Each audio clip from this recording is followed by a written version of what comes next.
नमस्कार दोस्तों, Dehradun study point में एक बार फिर से स्वागत है आप सभी का। और मैं हूं दोस्तों मोहित सिंह रावत। उत्तराखंड में जो हमारी इतिहास की जो महत्वपूर्ण क्लास चल रही है वो हम कंटिन्यू कर रहे हैं दोस्तों। गोरखा शासन को हमने कंप्लीट कर लिया है और यहाँ पे आज हम आपके लिए गोरखा शासन से एक टेस्ट लेके आए हैं। देखिए दोस्तों, महत्वपूर्ण टेस्ट आपके लिए होने वाला है। जितना भी हमने पिछली क्लासेस में पढ़ा था इन सभी का हम यहाँ पे एक टेस्ट लेने आए हैं, जिससे आपका रिविजन हो जाए और कुछ महत्वपूर्ण क्वेश्चन जो हमारे फैक्ट छूट चुके थे वो भी हम यहाँ पे डिस्कस कर लेंगे। तो दोस्तों, चैनल पे नए हैं तो सब्सक्राइब जरूर कर ले, अपने दोस्तों के साथ जरूर शेयर करें और लाइक वाला बटन प्रेस कर दीजिए। तो शुरुआत करते हैं दोस्तों आज की अपने टेस्ट से। और ये अगर आपने पिछले क्लासेस नहीं देखी है तो जरूर देख लीजिए, काफी डिटेल से हमने डिस्कस किया था। तो चलते हैं दोस्तों अपने टेस्ट पे। और यहाँ पे जो हमारा पहला क्वेश्चन बनने वाला है और आपको जिसका आंसर देना है, समय भी दिया जाएगा आपको। तो पहला क्वेश्चन है दोस्तों यहाँ पे कि क्वेश्चन नंबर 1 है कि 1789 में उल्कागढ़ का जो युद्ध हुआ था वो किसके मध्य हुआ। अब इसका राइट आंसर क्या होगा? देखिए, 1789 में हमने डिस्कस भी कराया था इस युद्ध के बारे में कि 1789 में जो युद्ध हुआ था वह हुआ था हसदेव जोशी और महेंद्र चंद के बीच में। हसदेव जोशी और महेंद्र चंद के बीच में यह युद्ध हुआ था, उल्कागढ़ का युद्ध। हसदेव जोशी इसमें हार जाता है और हारने के बाद वहां पे यह क्या करता है कि नेपाल जो राजा है उससे सहायता लेता है गढ़वाल और कुमाऊं पर आक्रमण करने के लिए। तो क्वेश्चन नंबर 1 का ये हो गया। क्वेश्चन नंबर 2 की बात करते हैं, ये भी काफी इंपॉर्टेंट है। गोरखा काल में जो संपत्ति छुपाने पर जो टैक्स लगता था, एक कर लगता था, वो कौन सा था? संपत्ति छुपाने पर। देखिए, एक होता है बहता कर और एक होता है रहता कर। तो इसका तो राइट आंसर हो गया बहता कर। यानी अगर संपत्ति छुपाई जाती थी तो वहां पे बहता कर लगता था। लेकिन यहीं पर ऐसा पूछा जाता है कि अगर कोई गांव छोड़कर बाहर जाता तब कौन सा कर लगता था? तब रहता कर लगता था। तो रहता कर यानी गांव से बाहर चले जाता था तो रह नहीं रहा वो गांव में, तो उस पर रहता कर लगता था। क्वेश्चन नंबर 3 की बात करते हैं, यह भी काफी इंपॉर्टेंट है। देखिए दोस्तों, बहुत इंपॉर्टेंट प्रश्न हमने यहाँ पे लिए हैं और जो हमने क्लासेस में डिस्कस की थी उन्हीं से ज्यादातर क्वेश्चन हमने यहाँ पे लिए हैं। कुमाऊं में पहला भू बंदोबस्त किस सूबा द्वारा किया गया? अब पहला जो भू बंदोबस्त कराया था वो पहले ही सूबा ने कराया था। और पहला सूबा कौन था? वह था सूबा जोगमल। सूबा जोगमल ने कब? 1791 में। यानी अगर बात करें 1791 और 92 में पहला भू बंदोबस्त कराया था गोरखा वाला। यानी गोरखाओं का पहला भू बंदोबस्त कब हुआ था? 1791 में। इस समय इसने जो 20 नाली जमीन है, यानी जो 20 नाली जमीन है, 20 नाली जमीन पे 1 रुपया इसने टैक्स लगवाया था, 20 नाली जमीन पे। तो क्वेश्चन नंबर 3 का ये हो गया। और क्वेश्चन नंबर 4 बात करते हैं कि गन्नाथ का युद्ध कब हुआ। बहुत इंपॉर्टेंट युद्ध है और इस युद्ध में अगर बात करते हैं तो एक बहुत ही महत्वपूर्ण जो सैनिक है गोरखाओं का, इसकी डेथ हो जाती है। तो इसका राइट आंसर क्या है? देखिए दोस्तों, हस्तिदल चौतरिया है और निकोलसन के बीच में यह युद्ध हुआ था। 23 अप्रैल 1815 को हुआ था और इसमें हस्तिदल चौतरिया की मृत्यु हो जाती है। तो काफी इंपॉर्टेंट है। और मतलब हस्तिदल चौतरिया एक ऐसा सेनापति होता है कि जो बहुत मतलब महान टाइप का होता है, बहुत पावरफुल होता है। इसके आने के बाद गोरखा सैनिक क्या होते हैं, वो छिन्न हो जाते हैं। तो यहाँ पर ही गोरखा सैनिकों की हार हो जाती है मेनली। तो हस्तिदल चौतरिया और निकोलसन के बीच में हुआ था। फिर क्वेश्चन नंबर 5 है यहाँ पे कि हसदेव जोशी द्वारा जो पुनः चंद राज्य पर अधिकार कर लेने के बाद महेंद्र चंद की सहायता किस नवाब के द्वारा की गई? यह भी दोस्तों हमने डिस्कस किया था। और महेंद्र चंद की बात करते हैं तो इसकी सहायता जो की थी वो की थी रामपुर के जो नवाब थे फैजुल्ला, उनके द्वारा की गई थी। देखिए यहाँ पे क्या हुआ था कि जब हसदेव जोशी यहाँ पे क्या करता है कि पहले क्या करता है कि जैसे मोहनचंद की हत्या कर देता है, तब मोहनचंद का बेटा रहता है महेंद्र चंद, वह इसका प्रतिशोध लेता है। तो यहाँ पे जब हसदेव का राज होना लग जाता है, यानी पुनः यहाँ पे राज्य प्राप्त कर लेता है, तो महेंद्र चंद हो गया, लाल सिंह हो गया, ये कहाँ जाते हैं? रामपुर जाते हैं, इस नवाब से मिलते हैं और यह सहायता करता है और फिर उन्हें हरा देता है। तो क्वेश्चन नंबर 5 का ये हो गया। और क्वेश्चन नंबर 6 की बात करेंगे कि चंपावत में बालेश्वर मंदिर का बहुत इंपॉर्टेंट प्रश्न है दोस्तों ये, और काफी इसे याद करना। चंपावत में बालेश्वर मंदिर का जो जीर्णोद्धार कराया था वो किस सेना ने कराया था, किस सेनापति ने? गोरखा के कौन सा सूबेदार था? तो इसका नाम था महावीर थापा। तो सूबेदार महावीर थापा ने जो बालेश्वर का जो मंदिर है उसका जीर्णोद्धार कराने में सहायता की थी। क्वेश्चन नंबर 7 है। और नेपाल नरेश रण बहादुर की संरक्षिका कौन थी? देखिए, जब नेपाल नरेश राजा बना था वह बहुत छोटा था, तो इसके संरक्षिका के रूप में दो थे। एक तो रानी थी राजेंद्रा राजलक्ष्मी, और एक और था यहाँ पे जो चौतरिया और बहादुर शाह इसका संरक्षक था। तो दो थे यहाँ पे इसके संरक्षक। क्वेश्चन नंबर 8 की बात करते हैं कि हसदेव जोशी की को विभीषण की संज्ञा किसने दी थी? देखिए, हसदेव जोशी ने काफी गलत काम भी किए थे, तो इसको विभीषण की संज्ञा किसने दी थी? तो विभीषण की जो संज्ञा दी थी वह दी थी राहुल संकृत्यान ने। बहुत इंपॉर्टेंट नाम है राहुल संकृत्यान, और राहुल संकृत्यान ने विभीषण की संज्ञा दी थी। क्वेश्चन नंबर 9 है यहाँ पे कि मोलाराम ने दानवीर कर्ण की उपाधि किसे दी? तो इसका राइट आंसर दोस्तों यह है रणजोर सिंह थापा। रणजोर सिंह थापा ने या रणजोर सिंह थापा को मोलाराम ने दानवीर कर्ण की उपाधि दी थी। इसके दरबार में रहा था ये काफी। क्वेश्चन नंबर 10 है यहाँ पे कि कौन सा गोरखा सेनापति सूबेदार कृषकों के प्रति अच्छा व्यवहार रखता था? देखिए दोस्तों, मैक्सिमम जो क्वेश्चन लिए गए हैं वो डॉक्टर अजय राव सर की बुक से लिए गए हैं। लगभग 90% क्वेश्चन है डॉक्टर अजय राव सर की बुक से। तो इसका आंसर क्या है, तो देखिए कौन सा गोरखा सेनापति है, तो सूबेदार कृषकों के प्रति जिसका अच्छा व्यवहार था, इसका नाम था हस्तिदल चौतरिया। तो हस्तिदल चौतरिया काफी इंपॉर्टेंट दोस्तों, ध्यान रखना, इस प्रकार के यूपीएससी क्वेश्चन बनाते हैं। तो हस्तिदल चौतरिया इसका राइट आंसर है। अगले क्वेश्चन की बात करते हैं, यहाँ पे क्वेश्चन नंबर 11 है, और देखिए दोस्तों, किस गोरखा सूबा को दोषी ठहराते हुए डोटी में फांसी दी गई। अब यह भी डॉक्टर अजय राव सर की बुक में आपको मिलेगा। इसके आंसर की बात करें तो इसका जो राइट आंसर है वो आपको मिलेगा ऋतुराज थापा। अब देखिए ऋतुराज थापा के बाद आया था ये जो लास्ट था बमसा वाला, यानी जो सूबेदार बमसा था, ये इसके बाद आया था। इस पर कुछ आरोप लगे थे, इसे बुलाया गया वापस डोटी में यानी नेपाल में, फिर इसको फांसी दी गई, और फिर इसे फांसी देने के बाद जो अंतिम गोरखा सूबा था, जो बमसा था, उसे यहाँ पे सूबेदार बनाया गया। तो ऋतुराज थापा है इसका राइट आंसर है, ऑप्शन नंबर, यानी यहाँ पे ये हो गया। क्वेश्चन नंबर 12 है दोस्तों यहाँ पे कि प्रथम वह अंतिम गोरखा सूबा कौन था। प्रथम व अंतिम गोरखा सूबा बहुत इंपॉर्टेंट है, और अभी यूपीएससी में ऐसे प्रश्न बने भी थे, और इसका आंसर है जोगमल, जो 1791-92 बना था। फिर इसके बाद नरसाई बना था, फिर यहाँ पे अजब सिंह थापा बना था, और लास्ट की बात करें तो लास्ट में था बमसा चौतरिया। बमसा चौतरिया लास्ट था, 1806 में ये बना था, लास्ट तक बना रहा, और बमसा चौतरिया, और इससे पहले ऋतुराज थापा था। तो और 1803 की बात करें जब इन्होंने आक्रमण किया था, तो उस समय गजेश्वर पांडे था, तो ये भी काफी इंपॉर्टेंट है। क्वेश्चन नंबर 13 है, हर्षदेव जोशी को कुमाऊं का जो अलवरिक है वो किसने कहा था। तो देखिए दोस्तों, हर्षदेव जोशी को जो कुमाऊं का अलवरिक कहा था, ये हियर्सी और फ्रेजर ने कहा था। हियर्सी और फ्रेजर ने कहा था, और फ्रेजर की बात करें काफी इंपॉर्टेंट है, सम नोट्स और गढ़वाल एंड कुमाऊं, ये इनकी प्रसिद्ध पुस्तक भी है। हवालबाग का युद्ध कब हुआ था, ये क्वेश्चन हमने आपको जब हमने पढ़ाया था थोड़ा डिस्कस गलत कर दिया था, तो हमने आपको सुधार भी कराया था इस क्वेश्चन में कि हवालबाग का युद्ध, देखिए ये महेंद्र चंद के बीच में हुआ था और गोरखा सेना के बीच में हुआ था। अमर सिंह थापा, जोगमल वगैरह बहुत सारे थे यहाँ पे, तो महेंद्र चंद इसका राइट आंसर होगा, और गोरखा सेना के बीच में। 15 क्वेश्चन है यहाँ पे कि प्रद्युम्न शाह की किस तिथि को मृत्यु प्राप्त हुई थी। तो अगर इसके राइट आंसर की बात करते हैं, प्रद्युम्न शाह की मृत्यु की बात करते हैं दोस्तों, तो ये हुई थी 14 मई 1804 को। कब हुई थी, 14 मई 1804 को इसकी मृत्यु हुई थी।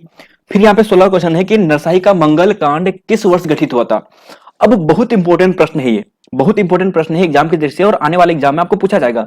नरसाई का जो मंगल कांड हुआ था, देखिए ये दूसरा सूबा था, पहला जो सूबा था वह तो कौन था, जोगमल था, फिर दूसरा सूबा नरसाई बना, तो इसी के टाइम पे बहुत बड़ा कांड हुआ था, और यह जो कांड हुआ था दोस्तों 1793 में हुआ था। इसने बहुत से जो गोरखा सैनिक थे खुद उनकी भी हत्या करवा दी थी। तो 1793 इसका राइट आंसर है।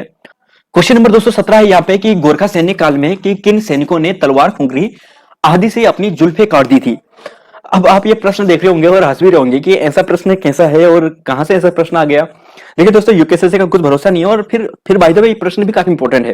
देखिए, गोरखा सैनिक काल में किन सैनिकों ने तलवार, खुंगरी आदि से अपनी जुल्फे काट दी थी, तो इसका तो राइट आंसर है नगर कोटि के सैनिक। अब क्यों काटी थी और जुल्फे ही क्यों काटी थी, देखिए इसका आंसर मैं आपको बताता हूं। देखिए, जब नरसाई का काल था, यहाँ पे नरसाई सूबा बना था, तो इसने नगर कोटि के सैनिक, बारामंडल के सैनिक और भी सैनिक थी, इनकी हत्या करानी शुरू कर दी। अब नगर कोटि के जो सैनिक थे, ये इनकी पहचान ही इनकी जुल्फे होती थी, बड़ी बड़ी जुल्फे रखते थे, और आसानी से पहचानी जा सकती थी कि नगर कोटि के ये सैनिक है। तो जब इनकी हत्या करने लगी, तो हत्या के डर से इन्होंने अपनी जो जुल्फे थी वो काट दी थी, जिनसे उन्हें पहचान ना सके। तो इसलिए ये काफी इंपॉर्टेंट है, नगर कोटि के सैनिक इसका राइट आंसर है, ध्यान रखना। तो अब बात करते हैं, क्वेश्चन नंबर 18 है कि 1500 कमीणों की हत्या किस सूबा द्वारा करा गई। तो यही था ये सूबा, जो इसका नरसाई जो सूबा है यही था।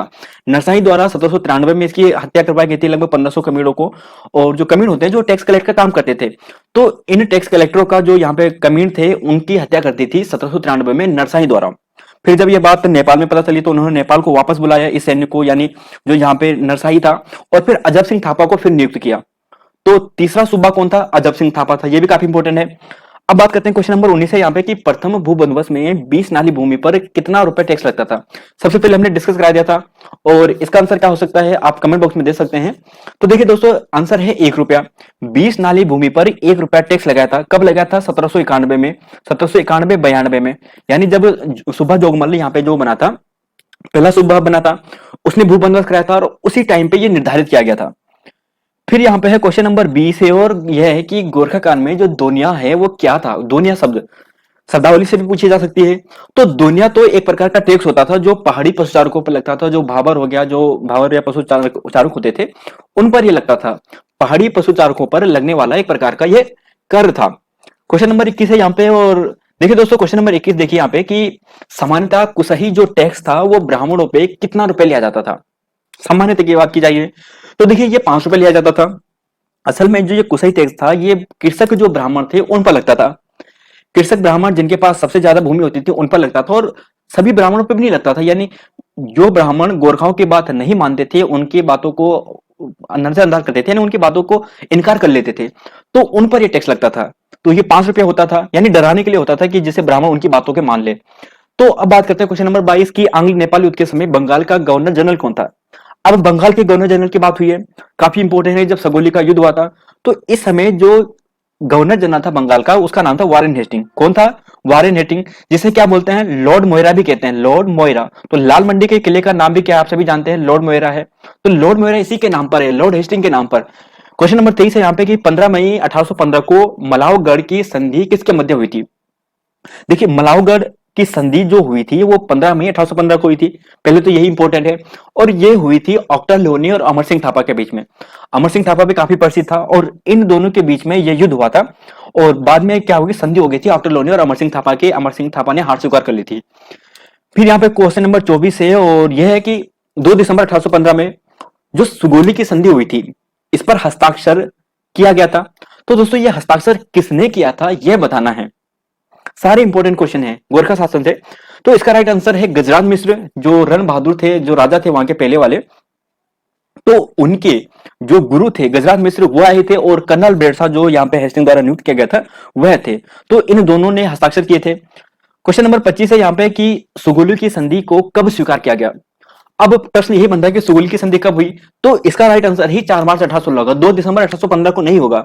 अगर ऐसा पूछा जाता है कि संधि कब हुई, यानी हस्ताक्षर कब किए गए, तो हस्ताक्षर में 2 दिसंबर 1815। सामान्यतः पूछा जाए सुगोली की संधि तो 4 मार्च 1816। क्वेश्चन नंबर 26 की बात करते हैं, सुगोली की संधि एवं सुगोली संधि समारोह। अब देखिए दोस्तों यह बात करते हैं, तो यह जो पुस्तक थी, देखिए जब आप सब समझते हैं कि 1816 में क्या हुआ था, यहाँ पे देखा 1816 में सुगोली की संधि हुई। तो सुगोली की संधि के 200 साल बाद यानी 2016 होगा। तो 2016 में एक पुस्तक को प्रकाशित किया गया और इस पुस्तक का नाम था सुगोली संधि समारोह। सुगोली के 200 वर्ष। तो इस पुस्तक के जो लेखक थे उनका नाम था अनुरंजन झा। ध्यान रखना काफी इंपॉर्टेंट है, अनुरंजन झा। क्वेश्चन नंबर 27 की बात करते हैं कि खलंगा नाला पानी जब युद्ध हुआ था तो जिलेस्पी की मृत्यु कब हुई थी। अब जिलेस्पी की मृत्यु बतानी है। ये गोरखा, ये अंग्रेज सैनिक था, काफी इसने लड़ा था और फिर इसके बाद इसकी मृत्यु हो गई थी। तो इसका राइट आंसर है दोस्तों 31 अक्टूबर 1814। और बहुत इंपॉर्टेंट डेट है, यहाँ पे ध्यान रखना, 31 अक्टूबर 1814। फिर है यहाँ पे क्वेश्चन नंबर 28 है कि मौकर, देखो मोह होता है यानी परिवार, और मोह पर जिसे घराई या पिछाई भी कहते थे मौकर को, प्रति परिवार कितने रुपए लिया जाता था। डी प्रश्न बनते तो ऐसे बनेंगे कि पूछा जाएगा कितने लिया जाता था। तो देखिए दोस्तों ये ज्यादा नहीं था, ये केवल 2 रुपया सालाना था और उस हिसाब से काफी समय था, यानी उस टाइम पे बहुत बड़ा था ये, 2 रुपए सालाना। क्वेश्चन नंबर 29 है गोरखा शासन काल में सेवा के बदले दी जाने वाली भूमि को क्या कहते थे। अब क्या कहते होंगे जरा आप यहाँ पे कमेंट बॉक्स में इसका आंसर दीजिए कि गोरखा शासन काल में जो सेवा के बदले दी जाने वाली भूमि है उसे क्या कहते थे। देखिए उसे कहते थे मनोचोल भूमि, मनोचोल भूमि। तो मनोचोल भूमि जो सेवा के बदले दी जाती भूमि थी। और लास्ट क्वेश्चन है दोस्तों यहाँ पे क्वेश्चन नंबर 30 गोरखा शासन से कि सुगोली की संधि को किस वर्ष सतत शांति और मैत्रीपूर्ण के रूप में आगे बढ़ाया गया। तो आगे ये बढ़ाया गया था 1823 में। तो इसका राइट आंसर ये हो गया।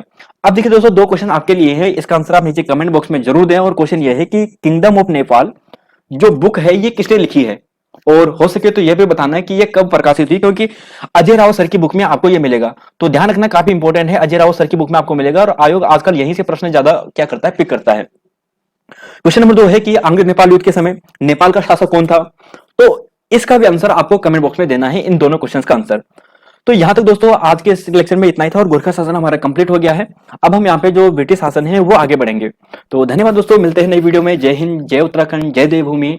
और थैंक यू दोस्तों लाइक शेयर सब्सक्राइब करने के लिए। मिलते हैं आपको नई वीडियो में।